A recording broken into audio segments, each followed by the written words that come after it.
Hi guys, welcome to I dream. నేను మీ చాణక్య. ఓ మందు బాబులం మేము మందు బాబులం అని చాలామంది ఉంటారు కదా. కానీ మనం తాగద్దురా బాబు అంటే వినేవాళ్ళు ఉంటారా? ఉండరు. కానీ ఇప్పుడు నేను తీసుకొచ్చే టాపిక్ ఏంటంటే, సో తాగిన తర్వాత ఎలాంటి ఫుడ్స్ తీసుకుంటే తర్వాత రోజు కానీ తర్వాత నెక్స్ట్ ఫ్యూ డేస్ వాళ్ళు ఆరోగ్యంగా ఉండే అవకాశాలు ఉంటాయి. మరి తాగే టైంలో కూడా ఎలాంటి ఫుడ్స్ అవాయిడ్ చేయాలి అనే వాటి గురించి ఈరోజు మనం మాట్లాడుకుందాం. వీటి గురించి మాట్లాడడానికి ఈరోజు మనతో పాటు డాక్టర్ చేతన్ రాజు గారు కూడా ఉన్నారు. మరి హోమియోపతి నిపుణులు, ఆయన ఏంటి తెలుసుకుందాం. Hi sir. నమస్తే సార్. నమస్తే sir, welcome to I dream sir. Thank you sir. Sir, drinking, so alcohol drinking అనేది కూడా చాలామంది చేస్తూ ఉన్నారు. మనము తాగద్రా బాబు అని చెప్తే చూసేవాళ్ళు ఉండరు. కాకపోతే ఏంటంటే అందులోనే తాగేటప్పుడు ఏ కైండ్ ఆఫ్ ఫుడ్స్ అనేది కూడా తీసుకున్నారంటే వాళ్ళకు తర్వాత ప్రాబ్లమ్స్ రాకుండా ఉంటుంది. ఫస్ట్ థింగ్ ఏంటంటే, ఇప్పుడు ఆల్కహాల్ చాలా డేంజరస్, మనందరికీ తెలుసు. కానీ తాగేటోళ్ళకి బహానా కావాలి తాగడానికి. ఇప్పుడు ఏదైనా మంచి ఒకేషన్ వచ్చింది అనుకోండి, అరే ఇవాళ రిజల్ట్ వచ్చింది, చాలా మంచి మార్కులు వచ్చినాయి, ఇవాళ తాగాలని స్టూడెంట్లు అనుకుంటారు. దావత్ ఇవాళ ఆఫీస్లో ఏమో బాస్ తిట్టిండు, చాలా డిప్రెస్డ్ మూడ్లో ఉన్నా, తాగడం. మళ్ళీ దాని తర్వాత వైఫ్ తోటి గొడవ అయిపోయింది, తాగడం. ఇవాళ ఏమో నాకు అందరు ఫ్రెండ్స్ మెచ్చుకున్నారు ఆఫీస్లో, ఎందుకంటే నాకు ఏదో ఇట్లా ఆఫీస్లో కూడా మెచ్చుకున్నారు, ఫుల్ హ్యాపీనెస్, దానికి తాగడం. గుడ్ ఎకేషన్ అయినా బ్యాడ్ ఎకేషన్ అయినా మీడియంగా ఉన్న ఏదైనా కానీ దానికి కావాల్సిన టైంలో వెళ్ళిపోయేది డ్రింక్, తాగడమే. అండ్ తాగడంతో ఏమవుతుంది అంటే, అందరూ ఆల్కహాల్ ఎట్లాంటి సబ్స్టెన్స్ అంటే, ఇప్పుడు స్టార్టింగ్లో ఒక మనిషి ఒక 50 ml తీసుకున్నాడు అనుకోండి, వానికి ఆ ఇమోషన్ పెరుగుతుంది. ఏ ఇమోషన్లో ఉన్నాడు ఆ ఇమోషన్ పెరుగుతుంది. హ్యాపీనెస్లో ఉన్నాడంటే హ్యాపీనెస్ పెరుగుతుంది. సాడ్నెస్ బహానా తీసుకొని తాగుతుండంటే సాడ్నెస్ పెరుగుతుంది. అంటే మ్యాగ్నిఫై అవుతుంది సిచ్యువేషన్. హ్యాపీనెస్లో ఉండి తాగుతుండంటే హ్యాపీనెస్ పెరుగుతుంది. సాడ్నెస్లో ఉండి తాగుతుండంటే సాడ్నెస్ పెరుగుతుంది. కానీ ఇది నెక్స్ట్ టైం ఏమవుతుంది అంటే, బాడీ ఇంకా ఎక్కువ డిమాండ్ చేస్తుంది. ఓకే, ఇప్పుడు అందరికీ ఒక నోషన్ ఏముంది, అరే మా దోస్తున్నాడు ఒక్కసారి కూసుంటే ఫుల్ బాటిల్ కూడా ఖతం చేస్తాడు అని ఇట్లా ఉంటుంది. వాళ్ళకి ఏమనిపిస్తుంది, వాని కెపాసిటీ ఫుల్ ఉంది అనేసి. కానీ యాక్చువల్గా ఏంటంటే, over a period of time మనం ఆల్కహాల్ ఎట్లయితే కన్జ్యూమ్ చేస్తాం కదా, ఆటోమేటికలీ మంచి వీక్ ఉన్నా స్ట్రాంగ్ ఉన్నా వాని కెపాసిటీ పెరుగుతుంది. ఎందుకంటే బాడీకి ఇంకా కావాలి. ఈసారి 50 ml, నెక్స్ట్ టైం 100 ml, దాని తర్వాత 150 ml. ఎందుకంటే ఆ హై రావాలంటే అది పెరుగుతూనే ఉంటుంది. ఈ ప్రాసెస్లో ఏమవుతుందంటే, మనం అనుకుంటాం అరే ఆ మనిషి ఇంత తీసుకుంటుండు, కానీ లోపల వన్ లివర్ డ్యామేజ్ పెరుగుతుంది over a period of time. ఇప్పుడు మెయిన్గా డ్యామేజ్ అయ్యేది ఆర్గన్ ఆల్కహాల్ తీసుకోవడం వల్ల ఏంటంటే అది liver. Okay, first fatty liver start అవుతుంది, alcohol related fatty liver start అవుతుంది. ఇది రివర్సిబుల్ కండిషన్ ఉంది. ఇప్పుడు తాగేటోడు తాగడం వదిలేసిండు అనుకోండి, మంచిగా ఫిజికల్ యాక్టివిటీ చేసుకుంటుండు, దాంతో ఫ్యాటీ లివర్ పోతుంది. బాడీలో ఫ్యాట్ ఉంది, బాడీలో ఫ్యాట్ డిపాజిట్ అవుతుంది, మనం లావ్ అవుతాం. అట్లనే లివర్లో కూడా ఫ్యాట్ డిపాజిషన్ అవుతుంది. అది మళ్ళీ రివర్సిబుల్. ఇప్పుడు బయట ఉన్న ఫ్యాట్ రివర్సిబుల్ కదా, లివర్లో డిపాజిట్ అయిన ఫ్యాట్ కూడా రివర్సిబుల్. ఓకే, అక్కడ వరకు రివర్సిబుల్ ఉంటుంది కండిషన్. కానీ వీళ్ళ కెపాసిటీలు పెరిగి వీళ్ళు వాళ్ళని మాచో అని అనుకొని ఇంకా ఎక్కువ తాగి మేము ఫుల్ తాగుతాం, అది అల్ఫా మేల్ అనేసి ఇప్పుడు కాన్సెప్ట్ నడుస్తుంది కదా, దాంట్లో వాళ్ళ లివర్ పైన అయ్యే డ్యామేజ్ వాళ్ళకి తెలియదు. సో అట్లా సడన్గా ఫైబ్రోసిస్ లేదంటే సిర్రోసిస్, మొత్తం లివర్ ఏమో సడలించిపోతుంది లోపల, ఇంకా తిరిగేది ఉండదు, అట్లా అయిపోతుంది. రేరెస్ట్ ఆఫ్ ద రేరెస్ట్ కండిషన్స్లో మనం హోమియోపతి ట్రీట్మెంట్ కూడా ఇచ్చి సిర్రోసిస్ కేసెస్ని కూడా రికవర్ చేసినాము. ఆల్కహాల్ రిలేటెడ్ సిర్రోసిస్, మళ్ళీ ఆల్కహాల్ రిలేటెడ్ జాండీస్ కూడా అవుతుంది. ఓకే, ఆల్కహాల్ రిలేటెడ్ జాండీస్ కూడా అవుతుంది. ఇప్పుడు మన దగ్గర ఒక పేషెంట్ ఉన్న డి అడిక్షన్ కోసం ట్రీట్మెంట్ తీసుకుంటున్నారు, వాళ్ళకు ఆల్కహాల్ రిలేటెడ్ జాండీస్ కూడా ఉంది.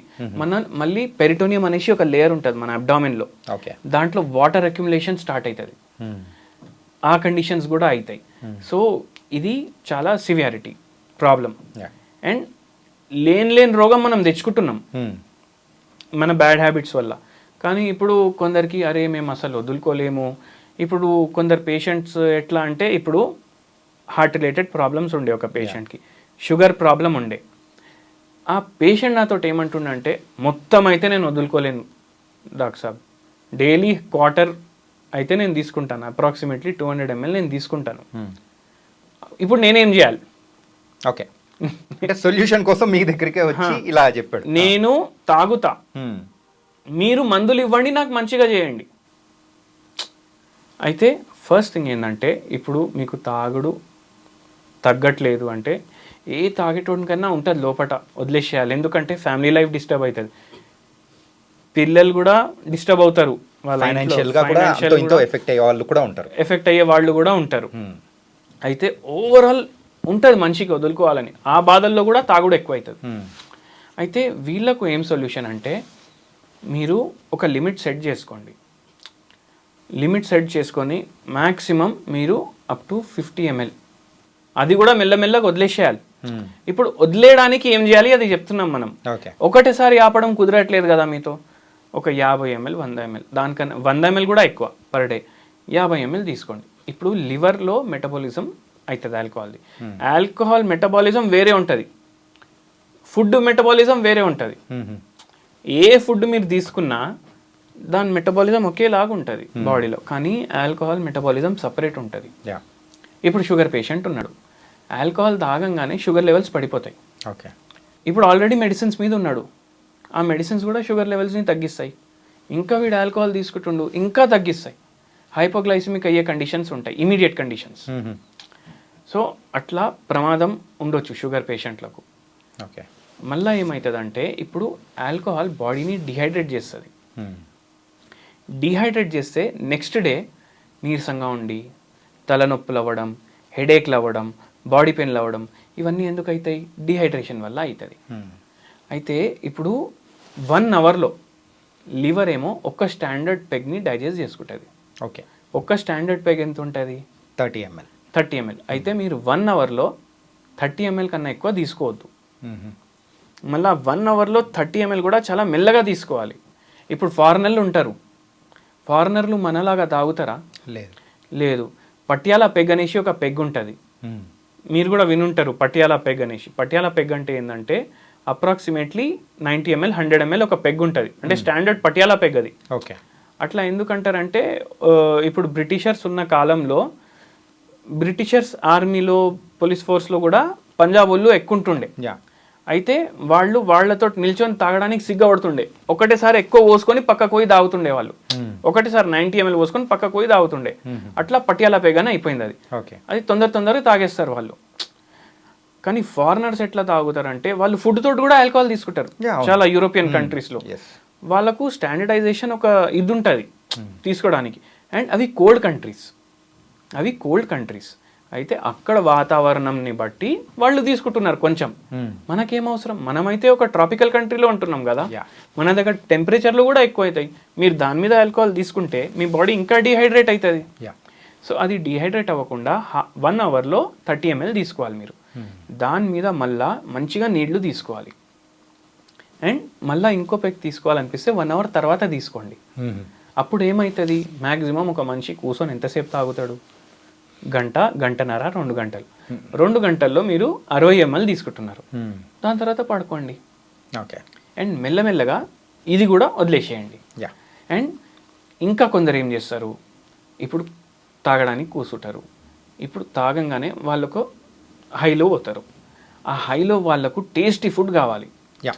మెయిన్గా నేను దీని గురించి అడుగుదాం అనుకున్నా. ఇప్పుడైతే తాగిన తర్వాత యూజువల్గా ప్రతి ఒక్కరు ఒక మసాలా ఫుడ్ కానీ, సో ఎక్కువగా స్పైసీ ఉన్న ఫుడ్ తీసుకోవాలనుకుని వెళ్తూ ఉంటారు, తీసుకోవాలని అనిపిస్తుంది. అది కరెక్ట్ అంటారా? ఇప్పుడు ఫస్ట్ థింగ్ ఏంటంటే, ఎప్పుడైతే ఆల్కహాల్ తీసుకుంటారో అప్పుడు వాళ్ళ బాడీలో సెన్సెస్ తగ్గుతాయి. ఓకే, ఇప్పుడు సరిగా కనిపించదు. ఎందుకు బండి నడిపియొద్దు అంటారు ఆల్కహాల్ తీసుకొని? ఎందుకంటే సరిగా కనిపించదు, మనం మొత్తం మన సెన్సెస్లో ఉండము. అయితే ఇప్పుడు వీళ్ళు ఏం తిన్నా వాళ్ళ టేస్ట్ బడ్స్కి అంత టేస్ట్ కూడా రాదు. అయితే వీళ్ళు తిని కూడా ఏం చేస్తారు, ఇంకా high fat high carbohydrate food తింటారు, బిర్యానీ తింటారు, చికెన్ 65లు స్టార్టర్లు తింటారు. దాని బదులు ఫ్రూట్స్, వెజిటేబుల్స్, సాలెడ్స్ ఇవి ప్రిఫర్ చేయాలి. ఎందుకంటే బాడీ డిహైడ్రేట్ అవుతుంది. ఫ్రూట్స్, వెజిటేబుల్, సాలెడ్స్లో ఏముంటాయి? వాటర్ ఉంటుంది, ఫైబర్ ఉంటుంది. సో అది డైజెస్టివ్ ప్రాసెస్ని ఈజీ చేస్తుంది. అండ్ ఎట్లా డిహైడ్రేట్ అవుతుంది బాడీ, అట్లా రీహైడ్రేట్ కూడా చేసుకుంటూ మనం ఆల్కహాల్ తోటి కొందరికి next day hang over Hangover వస్తుంది వాళ్ళకు. సో హ్యాంగ్ ఓవర్స్ అనేది కూడా వస్తూ ఉంటుంది. హ్యాంగ్ ఓవర్స్ వస్తాయి. ఆ హ్యాంగ్ ఓవర్లు కూడా రాకుండా చేసుకోవచ్చు. ఓకే, యూజువల్గా అయితే హ్యాంగ్ ఓవర్స్ వచ్చేది సో మనము ముందు డే ఎప్పుడైతే డ్రింక్ చేస్తున్నామో ఆ టైంలో ఫుడ్ తీసుకునే దాన్ని బట్టి కూడా ఉంటుందంటారు. అవును. ఓకే, సో ఆ టైంలో వాటి బదులు ఫ్రూట్స్ ఆర్ వెజిటేబుల్స్ ఏదైనా మనం తీసుకున్నామంటే లైక్ సలాడ్స్. ఇప్పుడు మన దగ్గర ఒక సిర్రోసిస్ పేషెంట్స్ చాలా మంది వస్తారు మన దగ్గర, alcohol related cirrhosis Yeah. Cases. వాళ్ళకు కూడా మనం ఆల్కహాల్ వదిలేయడానికి కూడా మందులు ఇస్తాం, ప్లస్ ఆ లివర్ కూడా రికవర్ అయ్యేటట్టు మందులు ఇస్తాం. యా, అండ్ ఒక విషయం చెప్పండి సార్, ఏంటంటే చాలామంది కూడా సో ఈ డ్రింకింగ్ ప్రాబ్లం వల్ల ఎఫెక్ట్ అవుతున్న వాళ్ళు చాలామంది ఉన్నారు, కానీ దాని నుంచి బయటపడడానికి సో వేస్ ఎలా ఉన్నాయో వాళ్ళకి తెలియదు. సో హోమియోపతిలో అలాంటి మెడిసిన్స్ ఏమైనా ఉన్నాయా? హోమియోపతిలో మెడిసిన్స్ ఉన్నాయి. ఇప్పుడు నక్స్వామిక అనేసి ఒక మెడిసిన్ ఉంది. మీరు మైల్డ్ టు మోడరేట్ డ్రింకర్ అనుకోండి. ఓకే, నక్స్వామిక డైలీ 10 ml ఒక డోస్ తీసుకొని మీరు డైలీ ఒక డోస్ తీసుకోండి. మీరు మెల్లమెల్లగా విదిన్ 1 month to 1.5 months తాగడం ఆపేస్తారు. యా, చాలా సివియర్ ఉంది ఎడిక్షన్ అంటే మీరు మనకు కన్సల్ట్ కూడా చేయొచ్చు. ఓకే. అండ్ ఇంకోటి ఏంటంటే ఇంకా ఏమేమి వేస్ట్ చేయొచ్చు. ఇప్పుడు ఏముంటుంది, టేస్ట్ ఒకటి. టేస్ట్ ఆల్కహాల్ది మనకు దేంట్లో వస్తుంది, non alcoholic beer, non alcoholic wine కూడా వస్తుంది. యా, సో దాంతో సబ్స్టిట్యూట్ చేసి ట్రై చేయండి. దాంతో సబ్స్టిట్యూట్ చేసి ట్రై చేయడం వల్ల ఏమవుతుంది, మన మైండ్కి ఒక సాటిస్ఫాక్షన్ వస్తుంది, అవును నేను తాగుతున్నా అనేసి. ఓకే, అది చేయొచ్చు. మళ్ళీ సెకండ్ ఏంటంటే ఒకేషన్. ఇప్పుడు హ్యాపీనెస్ ఉన్నా సాడ్నెస్ ఉన్నా మనం ఫస్ట్ మన మైండ్లో వచ్చే ఆలోచన ఏముంటుంది, అరే తాగాలి. సో అది రాకుండా మీరు దాన్ని డైవర్ట్ చేయండి. ఫ్యామిలీతోటి స్పెండ్ చేయండి, ఫ్యామిలీ డిన్నర్కి పోండి, పిల్లలతోటి ఎంజాయ్ చేయండి. సో అట్లా చేయడం వల్ల మీరు డైవర్ట్ చేస్తున్నారు మీ హ్యాపీనెస్ని. మళ్ళీ మీ మైండ్ తోటి మీరు డిస్కస్ చేయాలి. ఇది ఒక థెరపీ లాంటిది. ఏంది, అరే చూడు నువ్వు తాగితే ఏం చేస్తావు, తాగేసి పడుకుంటావు, నీ హ్యాపీనెస్ జాయ్ని ఎంజాయ్ చేయలేవు. ఇప్పుడు నువ్వు పిల్లలతోటి నీ హ్యాపీనెస్ ఎంజాయ్ చేసినావు, నీ ఫ్యామిలీ డిన్నర్ తోటి నువ్వు నీ హ్యాపీనెస్ని పంచుకున్నావు అనేసి. అదే బాధ ఉన్నోళ్ళు కూడా ఇట్లనే చేస్తే వాళ్ళకు ఒక స్ట్రెస్ బస్టర్ లాగా అవుతుంది. యా, సో అట్లా మెల్లమెల్లగా you can be out of it. And sir యూజువల్గా అయితే కొంతమంది లేడీస్ కూడా సో వాళ్ళ హస్బెండ్స్ తాగుతున్నారు అన్నప్పుడు వాళ్ళకు తెలియకుండా, అంటే వాళ్ళు ఎవరైతే తాగుతున్నారో వాళ్ళ హస్బెండ్స్ తెలియకుండా సో ఈ మందు ఏదైతే ఉందో ఇవ్వచ్చు అంటారా? అవును, ఇవ్వచ్చు. ఇవ్వచ్చా, అంటే వాళ్ళకి తెలియకోకుండా? అవును, ఇవ్వచ్చు. మందులతోటి ఏం సైడ్ ఎఫెక్ట్స్ కూడా ఉండవు. Okay, okay. It was a good thing sir. ఎందుకంటే దీర్ఘకాలంగా మనం ఎన్నో రోజుల నుంచి పడుతున్న బాధల్లో ఇదొక బాధ. వాళ్ళ ఫ్యామిలీని కాపాడుకోవడానికి కొంతమంది లేడీస్ కూడా ట్రై చేస్తున్నారు. సో హోమియోపతిలో అలాంటి మెడిసిన్ కూడా ఉందంటే it was a very good thing. So thank you so much. Thank you sir. Yeah, so guys, మరి ఆల్కహాల్ ఎవరైతే తాగుతున్నారో వాళ్ళు ఎలాంటి ఫుడ్ తీసుకుంటే బాగుంటుంది, అది కూడా ఎంత క్వాంటిటీ అనేది కూడా మనం ఎంతసేపట్లో తీసుకుంటే బాగుంటుంది అనేది కూడా మన డాక్టర్ చేతన్ రాజు గారు చాలా చక్కగా వివరించారు. ఇది ఇవాల్టి ఇంటర్వ్యూ. మరో ఇంటర్వ్యూతో కలుద్దాం. అందరికీ take care. This is your Chanakya.